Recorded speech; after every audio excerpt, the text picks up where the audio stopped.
Twitch chat, why are we riding? What's going on? I guess we're starting late, that's why. It's not our fault. We're 5 minutes past. We're ready. Yeah. We weren't off being lazy casters.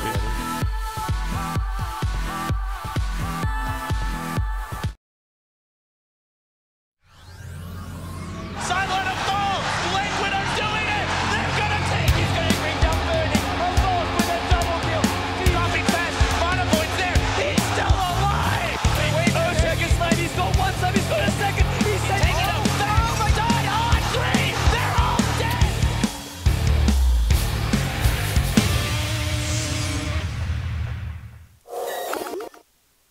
Welcome back already to the Dota 2 Asia Championships. It's now time to see our first team get eliminated. It's eHug versus compLexity in the lower bracket. I'm Godz. Joining me is Blitz. What a sad way to look at it. It's who moves on, David. It's who moves on. The story is someone's getting knocked out. Dude, that's the Zephyr way to look at it. The better, you gotta look at it in a more upside. Okay. So Glass half full. which team will be advancing to have a chance against Team Fire to move on even further? Exactly. See, right. That's the important thing. Somebody's moving on. Somebody's going forward. Oh my God! Look at this. Look at my new cursor.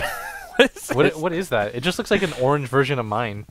Yeah, that's pretty much what it is. It's just an orange. Like the Chaos Knight. I can fix. I've got a Mirana and a Crystal Maiden one as well.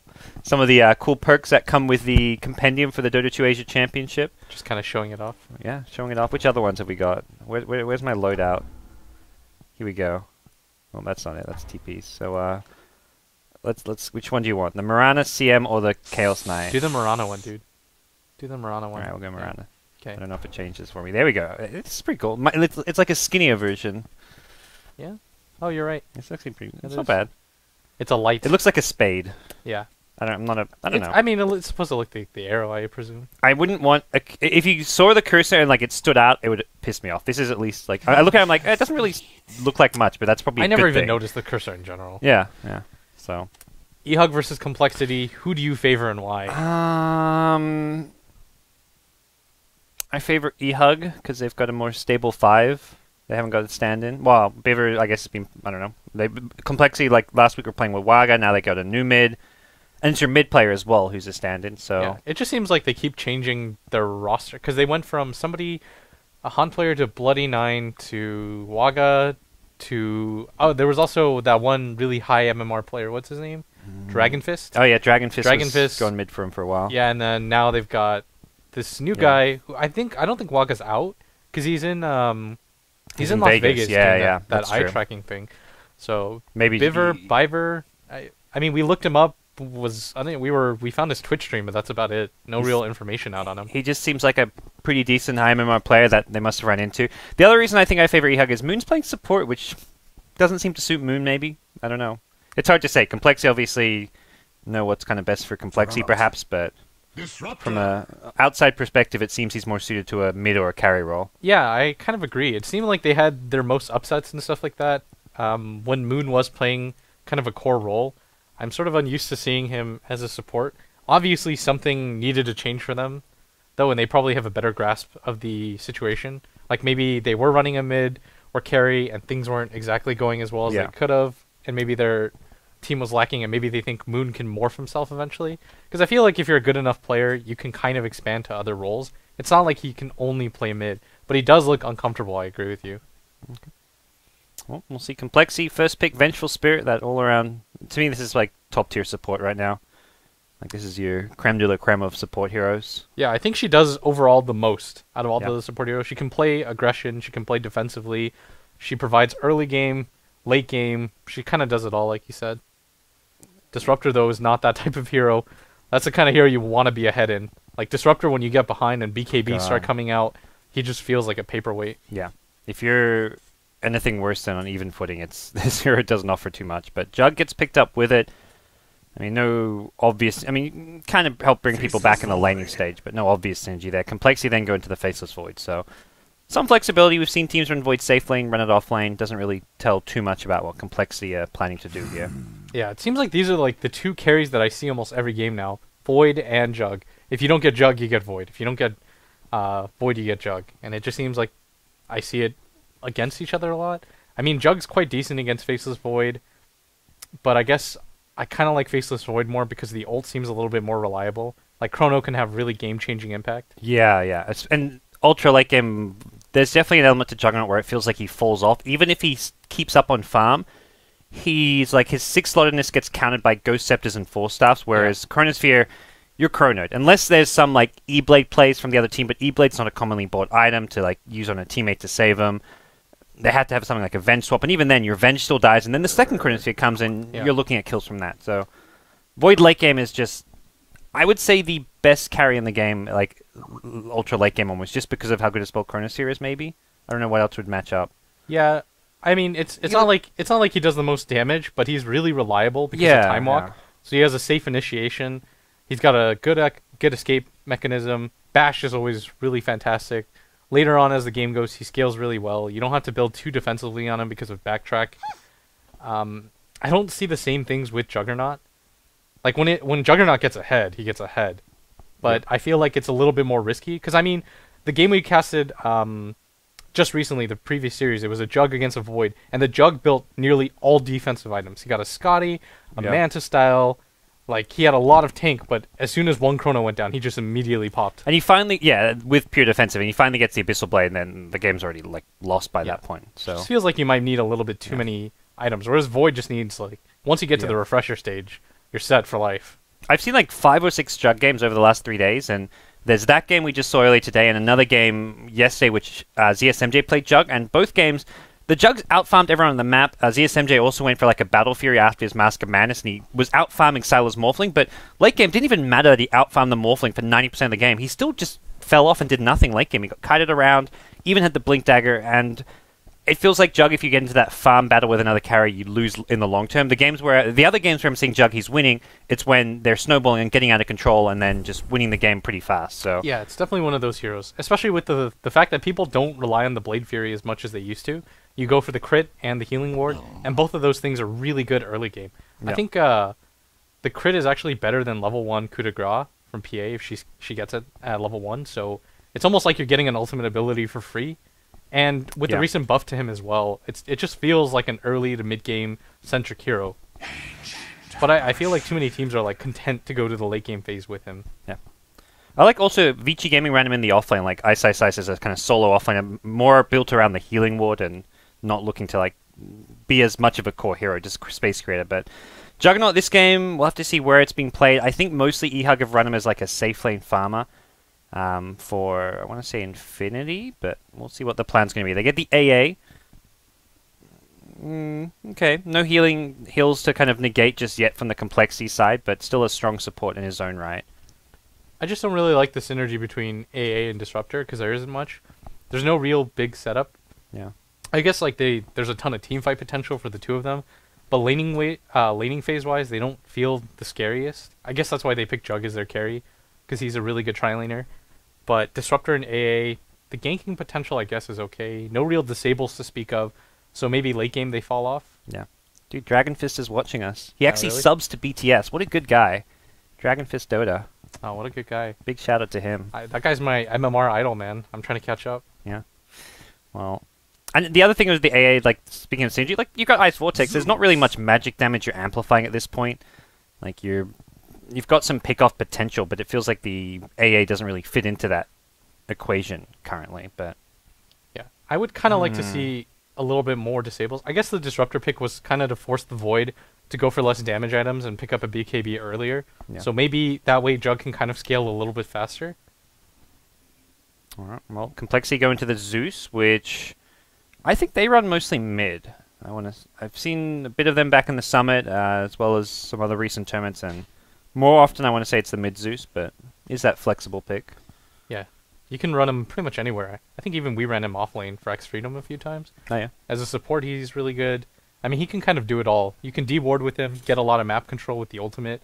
Like we saw, I was about to say Secret, but C9, when No-Tail was just firing off ults to scout and get relative map vision, that's so important actually to have. That's like free information from just the support. Especially in a game like that where it was like a farm battle, where both teams were farming very defensively. There was lots of heroes missing off the map, so if you want to go for a gank on a hero who looks like they're farming by themselves, you quickly pop an ultimate to see if anyone's sitting behind them. I think there was one time like Fog was solo farming bottom as AA.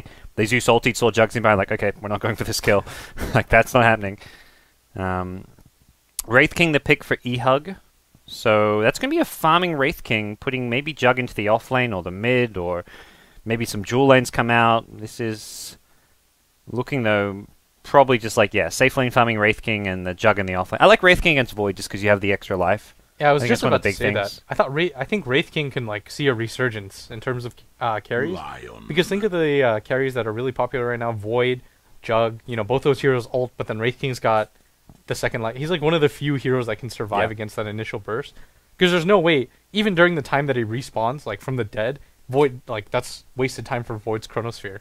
I think you definitely need to run with like a secondary kind of mid snowball type carry, like a TA or Windrunner or whatever it may be, because the hero can get kited. Does suffer from that like Juggernaut type problem where even with farm, and even if you do get that extra life, you respawn and then Void time walks away, waits for his spells to come up, or just backs off even. There's a Hex in this case from a Lion, there's Mana Drain to worry about. The Mana Drain is actually the most annoying spell in the game. This could not be...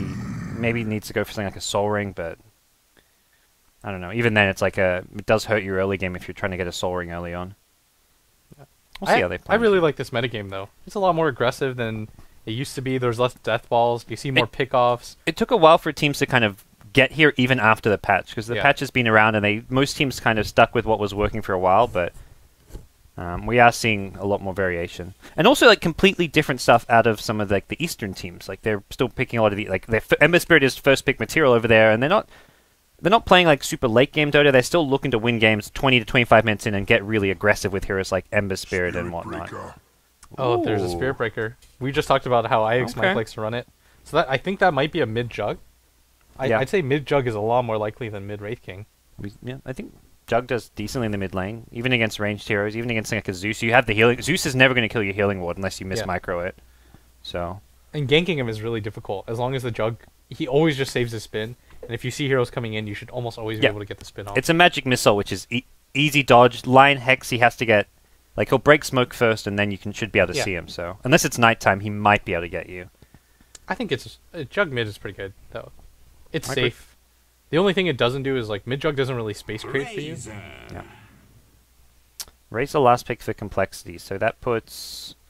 who's going offlane?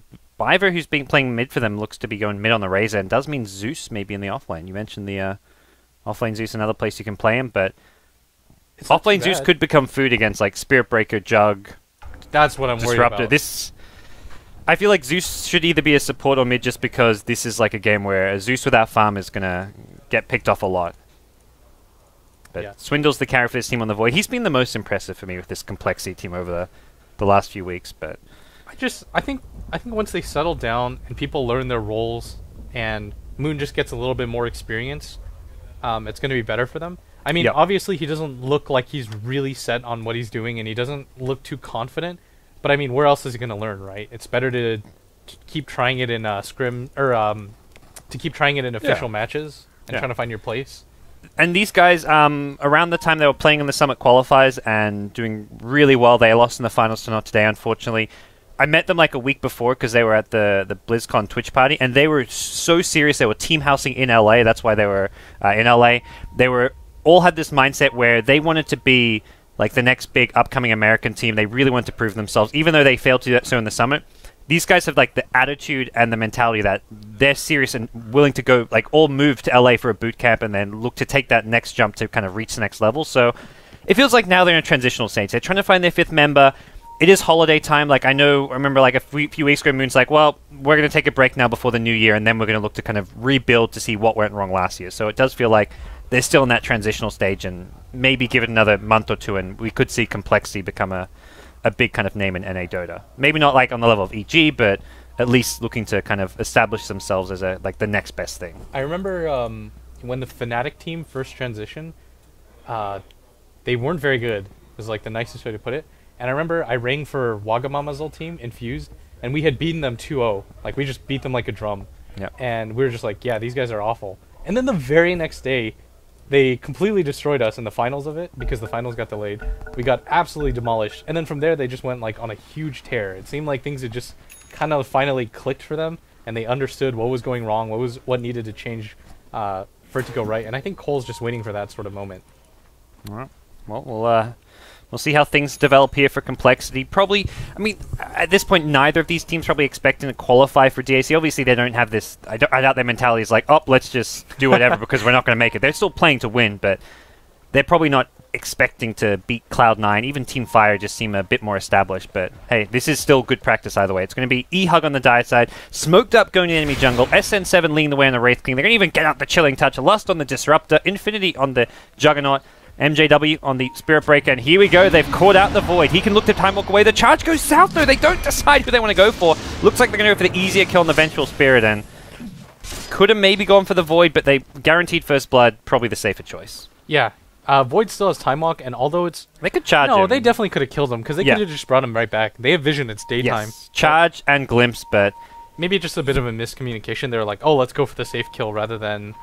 I think he still would have died, though. There was enough damage. Infinity didn't even have to use spin to get that kill. I think the MJW and the Spirit Breaker just charged the Vengeful Spirit before like he even saw the Void. Yeah. And like the Venge stunned the Void as he started charging the Vengeful Spirit. So it was just like a... One saw one hero first, the other saw a different hero first. Yeah, but the best part about this, about getting that First Blood, is the fact that they're going to be able to secure both bounty runes. Oh my gosh, that's massive. MJW's pretty happy in the offlane, and this mid-jug going to get faster level 2, faster bottle if he goes for that. He's dual-ending mid. Okay. Didn't go for that poor man's shield first that we see sometimes. Boots against Razor makes sense, so. Yeah, and I think Jug is okay against the Razor. His move speed's pretty good. It's 355. So he shouldn't be able to get static linked for very long. I don't think a non-Thunderstrike, what's the hell called? Disruptor is very good against the Razor here. No. Like, you're just going to get right-clicked out, and trading isn't very easy.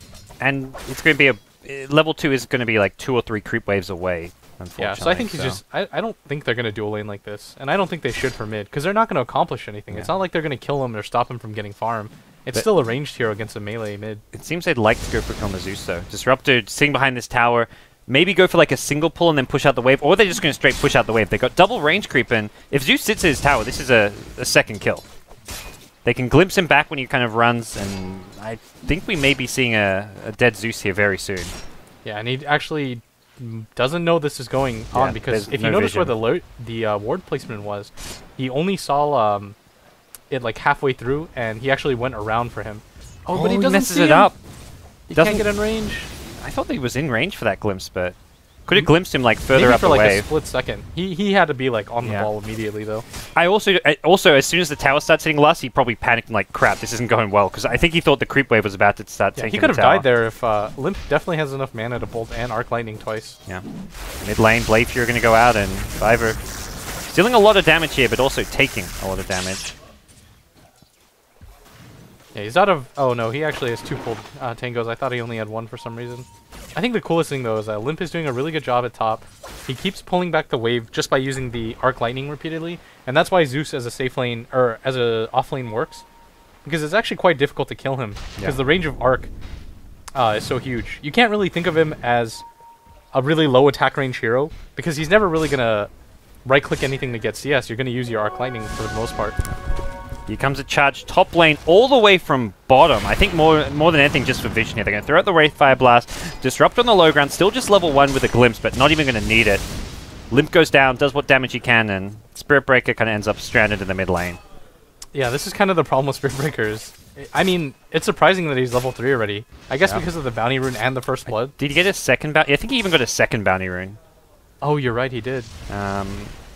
Actually, no, he didn't. That's the first one. Yeah. It's still there in the menu, but...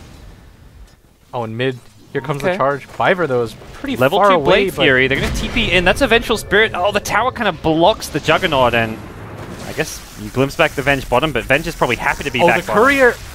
Oh, dear, that's problematic. And Z-Freak now does have his boots in. Looks like Infinity we may see might have some trouble, though. Yeah. Moon doesn't have mana for a stun, though, and the charge for MJW looking to just save the Juggernaut's life. He says, I'll throw my life for the cause. That was well worth it. Was he dead, do you think? There was no stun, but... I mean, he had Hex, and yeah, I think he would have died from that. Okay. It would have been close. I mean, why risk it, right? MJW is like, I'm only an off-lane Spirit Breaker. This is okay. Okay. Limp at top, still doing pretty well on his Zeus, even with the death. He's got 13 CS, level 4. And I mean, getting as much out of this offlane as possible, as long as he doesn't get caught out too many more times, which AA Wraithkin can't really do too easily. That's actually a lot of farm for where he's at. He's got more CS than the mid hero. Dude, this Jug is getting very little, even with the early... I guess he didn't get anything out of their first blood. Yeah, he didn't get the He kill just secured a bounty rune, that was it. I mean, you kind of expect this, though, in the Razor Jug matchup. It's not really too fair to say he's doing that poorly. In the context of the game, he's probably doing okay. Like, I don't expect him to have the same CS as the Razor, obviously. Maybe 11 or 13 or whatever he has is a little bit too low. Yeah. But it's not off by that much. Well, Limp at top finds an invis rune, that'll make his life that little bit easier. And Dust actually picked up by Lust. He did scout out the invis room, but this invis basically wears off by the time he gets back top lane, not to mention... Yeah, it feels like I don't buying know. sentries is probably a better investment Yeah, here. because Like, you're going to have to blind use Dust? Yeah, and when is the second time you're going to use that dust, too? That's probably the weirdest part. I don't even know if he's going to... I mean, invis is worn off now. Like, it was just a weird... I think it was just like a gut reaction to seeing the invis, and... Anyway, I mean... There's no other invis heroes on this Radiant team. I guess for the later invis rune, the next invis rune that comes, he's that prepared. felt really weird. I guess Dust is better just for the setup, but still, I think buying sentries, if he was just going to go all in for that kill, would be better off. It's not like Zeus... Maybe somehow thought Zeus had a bottle or whatever and was going to bottle the invis, but... And soak XP or something like that. Yeah. Weird little play, but not the end of the world, end of the day. So for eHug, Snar's actually got himself 1k gold in his AA, maybe seeing that kind of Midas rush come out for him. Yeah, I feel like this is just going to be kind of a more a stagnant early game. It looks like Limpins is in a really good position to just continue to freely get levels. I think that's a little bit troublesome for eHug. The fact that the Zeus offlane is getting so much as it is. He's actually got something coming for him on the courier too, a bottle as well. And both of Cole's supports, if you notice, they've moved up, and they are totally going to get a kill off of this. Sna is definitely dead. Yeah. That's not much you can do here. Disrupted. Actually, TP's coming in from a Spirit Breaker of all things. They take a bit longer to kill the AA. Stun on the Z-Freak, and SN maybe kept alive. Nice 3-hero stun from the charge, and they're going to turn this one around. Limp's out of mana. SN's just fine. Limp's going to die. Big pickups here. The glimpse back is going to be a third Moon. kill. Oh, Moon has got no way to this one. SN's Body almost block. got his stun up. There we go. That TP value. Yeah, that's how you charge. You don't target the hero closest to you. Even if you're focusing down the hero closest to you, you charge past him, so you get like that 3-hero stun off. And It's like a Beastmaster roar is kind of how you want to position yeah. it. And that really did work on them right there. And the fact that he TP'd and then went for the charge, right? He TP'd to the top lane instead of just going all the way from the bottom where it wouldn't have done as much. Like, by the time he got there, the fight might have already been over, and SN7 might have died from that, because he wasn't level 6 yet. Oh man! By the way, Moon's Venge still no boots and seeing on just the single branch tangos. It's a trade-off. I mean, the Zeus has a lot at least. He's got bottle boots, and he's Yeah. level 5 in the offlane. But you definitely don't want to see your initiating hero be that poor. Yep. Lust gets down a nice ward behind the tier 1 top tower, and it looks like a charge towards the mid lane. Razor in trouble. Will get glimpsed back, and he's going to turn and try fight his way out of this one, but that is not going to work against 4 heroes. Yeah, this is definitely going to mean death for Biver here. Jug with a DD rune hitting for about 15 damage. He wouldn't be able to CS these. He's going to get this creep too, Yeah. look. Oh my god, that what, 22 Here, damage dude, he was last about hit? to crit for 30. 68? 68. That's pretty big. Yeah, that's pretty good. He's got phase boost now, Is he too. getting the siege creep? You betcha! Oh my god, look at the last hit. These are There the things go. that we worry about in the game. You know? Oh, the first ward is going to get dewarded as well. I heard a charge for... No, I didn't. Which ward king dewarded? This one down here that he just placed a sentry for. Okay. That's actually pretty big that he was able to get that one down. Was that freshly planted? Yeah, it was pretty new. Okay. Jug gonna have his earn a shadows fairly soon and start looking to pick up charges. He's hitting level 6 soon, a similar time to the Zeus. After a couple of ganks, it does feel like Spirit Breaker is pretty much where the Zeus is. Bottom At rune bottom. now. He is so dead. He does get the spin off. A lot of but blame for your Omni Slash. Ooh, if he got off the Omni Slash there, I guess the Hex is insta cast, so there wasn't that much danger of it. The good news though for eHug is that both of their really greedy supports have actually done a whole lot. Like Sna up here's got 1200 gold, and he's level 5 at the 8-minute mark. The Disruptor is level 4, almost about to hit level 5. And we talked about, these aren't heroes that you want to be behind with. These are heroes you want to get aggressive with, you want to get the Disruptor a quick 6. And once he gets a really reasonable level 6, you can do so much in the team fights early on. Like the first major fight, if he's level 6, it could totally win a fight. Swindle's going to pull out some items for himself and... Oh, and at top... glimpse back. That ward behind the tower helping things out, and SN7 picks up his 3rd kill. He's 3-0-3 with the Midas treads. I mean, the Zeus had to be more careful too, though, because even without that ward, I think they would have seen him because of the daytime vision. And I think he's just getting a little bit too comfortable, considering the fact that, I mean, early on he was getting so much farm in levels. He's probably just like, I can keep playing it. Omni Slash available, and they'll use that to secure this kill. Even the Spirit Breaker ultimate. It's a tough kill to get, but they'll make sure they do get it. Impel catches out MJW. There's a Hex to follow, and Swindle's looking for the kill. Doesn't have Mask of Madness until now, and MJW the healing ward being kept alive. He's going to countercharge too. Oh, Swindles has a time walk out at least. He needs 6... Yeah, okay, he'll be fine. The Mana Drain. That's what's that? It looks like a level 1 Mana Drain. It sure if is. They could have gotten like 2 more hits off, or even like 1 really good swing, they could have killed him there. Yeah, that Mask of Madness making it very squishy. MJW able to survive there, and now at bottom nobody's there, and at mid, dead mid, yeah. Oh, cancels the charge, but I don't think it matters. The earned Blade Fury kind of juking a bit of the Blade Fury damage. Not the best chasing from Infinity, and they'll glimpse that He's gonna get him back. Oh, fun stuff. I don't actually like this build from Biver either. The skill build. I don't think max Zero plasma. What? Yeah, I really feel like you should be getting max plasma and less static. Yeah. Because if you get behind or get ganked at all, like he has been, the plasma field is what's going to allow you to catch up back in CS. Yeah. Like, I've done this build before. It's really miserable when you get behind. It's purely single target based. Like, you can go farm the neutrals and you hit 2 camps with your plasma field. With a level 4 plasma field, you can farm the big camp and the medium camp pretty efficiently. Yeah, I guess my bigger issue is with the fact that he's maxing the unstable current, especially against a Juggernaut mid. Just get like the 1 value point, perhaps. I mean, I guess he's thinking movement speed to get away from a Blade Fury, but Jug, I mean, he's not all about the Blade Fury. Yeah, it seems like an odd build for sure. But he's gonna, I guess he's gonna stick with it. He's pretty hard committed. He's committed, to it at this point, yeah. I don't even know if it's worth going back for the plasma field by the time he hits like level 10. Yeah. May just go stats. Maybe. I feel like Razor desperately needs that farming mechanic though. Up at top, Moon's camping behind. They should have seen this though with that ward. Yeah. Like, and it's a Vent, so if you want to dive the Zeus, you still will. You're worried about the Void TPing, I guess, but he's used Chronosphere. Wait, what did he Chronosphere? Did we miss a Chronosphere? I can't actually remember. He used it like 30 seconds ago. Maybe the time mid we were thinking of? No, that was a while back. Oh, I think we may have missed a Chronosphere. Well, maybe we're just idiots, man. Maybe we are. We're definitely idiots. I guess it was. Well, yeah, it wasn't that bottom river. We have not seen a We did not see where the Chronosphere was used. Nobody died during that time either. Yeah. Okay, we're not going insane. We'll just act like nothing happened. We've got a 2-minute delay in the stream. I'm going to try scope out what happened here. Watch the minimap Dota here on the stream. Even going to full screen it on my second monitor. And Z-Freak actually has so much money right now. He's got he's got 1,200 gold at 11 minutes. They're giving him the solo. It's like he's still behind like the AA though, who's almost got a Midas now. He's got the Midas recipe. I love that AAs just go for Midas now. Let's screw it. Limp gets caught out. Haste rune though. Yellow. Already had the haste rune. They found here comes the AA blast though. It's gonna kind of catch him on the end. It won't do enough though. Yeah, he's not gonna die from this. He's only got 796 health. Yeah. This is the time where having extremely low HP comes in benefit. Okay. Well,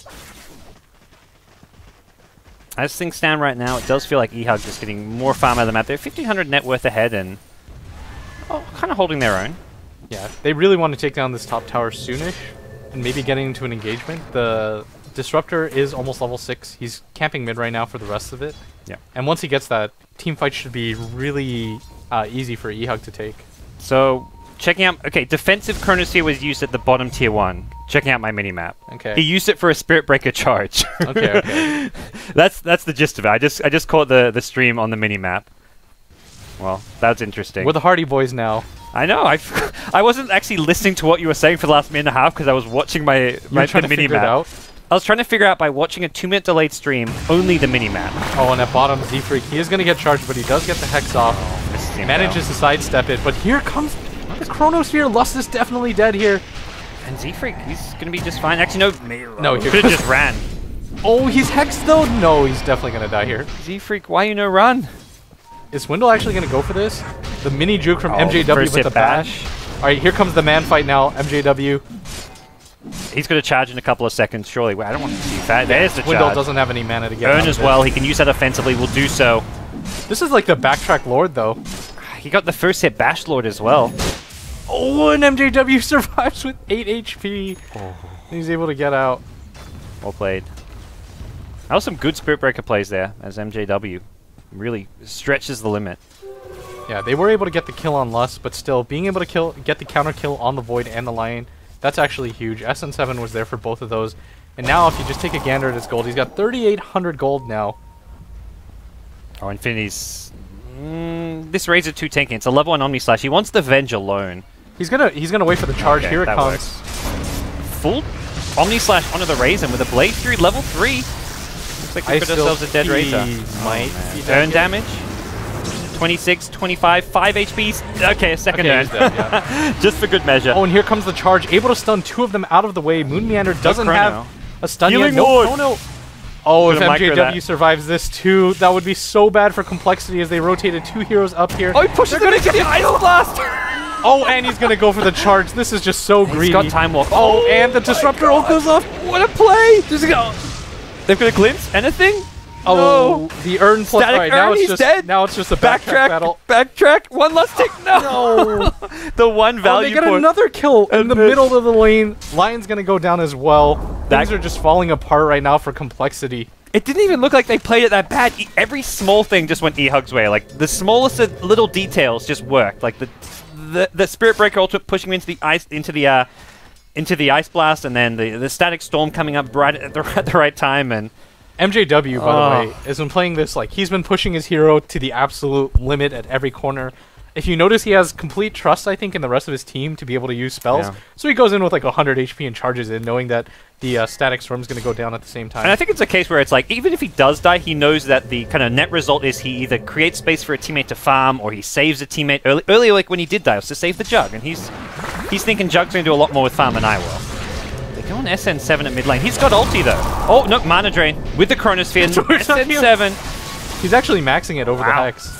Yeah, I think it's becoming fairly common though on line. The level 1 Hex is just such a good value point. Yeah, and look at mid right now. He used the static link, and then he pops the drums, and he's still not able to link for very long. I think just getting the plasma field in general is so much more reliable on the hero. By the way, we're seeing the Leviathan's Wraith King build, the Radiance Rush. Yeah, I actually played against them in a tournament recently in Korea. Yeah. Like, I played with like 4 random people I'd never seen before. And Okay. we played against them. You were in a playing like an tournament. NA tournament or Yeah, something. and I played Okay. from Korea Ping. I won, dude. Did they go Radiance on Wraith King? Yeah, they did. Well, my Huskar. Dude, Husker, that's a weird hero. It's a game-winning hero. There's like no counter to it. It's like an insta-win. Well, Biver at mid. Gonna get hit by a huge Ice Blast AoE, but it doesn't look like they're following it up with a charge. They ping Can't Revenge, so I don't think they want to just dive in. And look at all the rewards this game. Look how far back that Tier 1 ward is. Like, it's in the middle between the Tier 1 and the Tier 2. If you see right here. Oh, yeah, like, yeah. The Razor's eHug is covering just it. playing so aggressively with these wards. Yeah. Yeah, earlier it was between the Tier 1 and Tier 2 top, and this time getting it... Even just getting in position to plant those wards as a support hero is not easy a lot Oh, of and the time. Moon, he's going to get caught out. Yeah. Easy pick off. The Phase Drums, Mask of Madness on Infinity, just giving great mobility and catching potential as well. It's And- so hard as a support right now on Cole. Line at least has got his blink, so this will help things out a little bit. The Radiance is complete, though, on the Wraith King. I think he's going to maybe need a BKB against that Mana Train. I'm not even sure what item you get. Oh, and the Glimpse catches him out at bottom. No way out. Oh, it could get the... He's got the blink. Blink TP, alright. Yeah, he's okay. Hits the Impale and hexes the other hero, so... That works out. Swindles is going for Battle Fury. He doesn't even upgrade to the Treads, which I feel like is some lost value, but... Yeah, it's really good value because HP. he lacks the attack speed by so much. Yeah. And you can even just for the value tread swapping, it's something where it actually helps your mana pool when you're looking to use an extra Time Walk, Chronosphere, or whatever it may be. Being able to swap to Intel treads. And Swindles, I think he's dead here. He's got a charge on him. Going to TP out, try get there before the charge hits. It's close! So close! That was like Oh. there. I had his 0.1. hero selected. Mid lane, we'll see a counter kill coming the way of the Razor, who has gone back for the plasma field now, so 2 points in that. But Z-Freak's gonna go down as well, I think. He does have the the charge on him. MJW, what a player. Yeah. And that's a 2-for-1 trade. You're perfectly okay with that, I think, for your AA, if you're getting pressure on the Void. Yeah. AA's already got his Midas. Like I guess his Midas is on off cooldown, so he'd love to use it right now. But Lost that value. if you're a carry, you maybe care. As an AA, it's like anything is extra value at this Yeah. point in the game. And the charge goes out, and look at that, immediately with full HP and nearly full mana. It's just a TP out. There's not even anybody behind MJW. He's just doing it now to get across distances, and they have to run. And guess what? They're actually roaching. At this point, it's like compLexity saw him charging top of the ward and they're expecting there to be more heroes up there going for the kill, but nope, it was the Juggernaut Wraith King going for Roshan, and they're leaving Aegis for... Okay, no, Infinity will Yeah, take it. I was like, what are they actually doing here? I don't think, anyone else. Jug seems like the best hero to take it. It's just the pressure alone from the Spear Breaker. Like, just anybody he decides to charge, Cole actually have to decide, are we going to 5-man this, or are we just going to TP out or run away? The thing is, if they gank someone like a Void, the charge gives vision of where he time walks to and makes it really hard for Yeah, the there's Void so to much get synergy with out. the Glimpse. At bottom, he goes down again. It's actually, really a really cool little way of dealing with a Void. Snar, though, he's been found, and Z-Freak has used both Hex and Impale. Swap from Moon, he's trying to get in range for a stun. He's not even going to die. Oh, and this is a level 2 Omni Slash. Down will go the Razor, and eHug are just outrunning And compLexity Z-Freak's- now. Oh, I think he should have kept going for that. Oh, Moon gets glimpsed back. He's going to get ulti by the Spirit Breaker. Meanwhile, on the southern side, it's Infinity trying to find Z-Freak here. Does have an Aegis here, but he's just going to man up and try to fight his way through this one for a dead. And Z-Freak hoping for a blink, 1 second. He needs one hit. Gets No. hit. It's 5 dead, and this is looking like game 1 could be over. Yeah, there's just so much aggression coming out of eHug. That Spear Breaker pick is actually so cool with the Glimpse. It's just like full on like the old school kind of like face rush lineup where you just use your good heavy movement speed of the Spirit Breaker and the Juggernaut and just run at your opponents using like the survivability of these heroes. You've got Spirit Breaker with 1750 HP, Jugger's Blade Fury, Wraith King is 1500 in Reincarnation. And Here's the YOLO there we chrono, go. but it's not even going to kill him. I think he's going to die before he can... He backtracks. Okay, he was going to die. GG. What a quick game 1, compLexity. Ooh, maybe a bit tired. It is pretty late here in America, and it has been a big day, a long day for these teams. Yeah, they have Europeans on their team too. Yeah, I do. I don't think I don't know eHug has where. any. I don't know where. Was Biver when you checked him out? Is he American or? I think he's an A. Okay. Well, it's late, and even it's on the east coast of the U.S. It's like 1 or 2 in the morning right now. But that's the nature of these qualifiers. It's brutal, and you want if you won earlier, you did get that slightly better schedule. But that does it for game 1. We've got game 2 coming up. compLexity need to turn around. I don't think we have much more to say about this game, Will. Yeah, that was pretty brutal. Well, good play from eHug. We'll see if they're going to get the 2-0 win, or if we will be going to a game 3. Stay tuned, everyone. Game 2 of the Dota 2 Asia Championships America Qualifiers continues after a quick break.